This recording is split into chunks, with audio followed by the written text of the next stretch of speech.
ചൈനയിലുള്ള നമ്മളുടെ പ്രയാണം തുറന്നുകൊണ്ടിരിക്കുകയാണ്. നമ്മുടെ നാട്ടിലുള്ള ആൾക്കാരെ സംബന്ധിച്ചോളം പല ആൾക്കാർക്കും കേൾവി പ്രശ്നം ഇന്നത്തെ സമയത്ത് വളരെ പ്രതിസന്ധി നേരിടുന്നുണ്ട്. ഇതിന് ഏറ്റവും ലേറ്റസ്റ്റ് ടെക്നോളജി, എസ്പെഷ്യലി ഞാനിവിടെ ഇൻട്രൊഡ്യൂസ് ചെയ്യുന്നത് ഇതുവരെ മാർക്കറ്റിൽ ലോഞ്ച് ചെയ്തിട്ടില്ലാത്ത ഒരു പ്രൊഡക്റ്റ് ആണ്. ഇവര് നെക്സ്റ്റ് ഇയറിൽ 2026 ഇത് ലോഞ്ച് ചെയ്യാൻ വേണ്ടി പോകുന്നത് തന്നെ.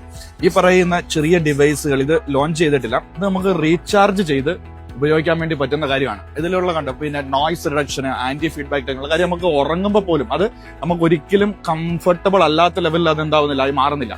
എപ്പോ വേണേലും നമുക്ക് യൂസ് ചെയ്യാൻ പറ്റുന്ന സാധാരണ നിത്യജീവിതത്തിലെ എല്ലാ ആക്ടിവിറ്റികളും. പല ആൾക്കാരും ഇയറിംഗ് വെച്ചിട്ടുണ്ടെങ്കിൽ അത് പിന്നീട് എടുത്തു മാറ്റി അവരാവശ്യമുള്ളപ്പോൾ മാത്രം വെക്കുന്ന ഒരു രീതിയാണ് പൊതുവേ ഉള്ളത്. അതിന് പകരം ഇത് ഫുൾ ടൈം നമുക്ക് ഫിറ്റ് ചെയ്യാൻ പറ്റുന്ന റീചാർജബിൾ ആയിട്ടുള്ള ഏറ്റവും ലേറ്റസ്റ്റ് ടെക്നോളജികളുള്ള ബാക്കിയുള്ള മുഴുവൻ നോയ്സുകളെയും എലിമിനേറ്റ് ചെയ്യുകയും നമ്മൾ പ്രോഗ്രാം ചെയ്യുന്നതിനനുസരിച്ച് ഏറ്റവും ഫിറ്റ് ആയിട്ടുള്ള ഒരു സാധനം. ഇതുവരെ ഇത് ലോഞ്ച് ചെയ്തിട്ടില്ല, ലോഞ്ച് ചെയ്യാൻ വേണ്ടി പോകുന്നതേ ഉള്ളൂ.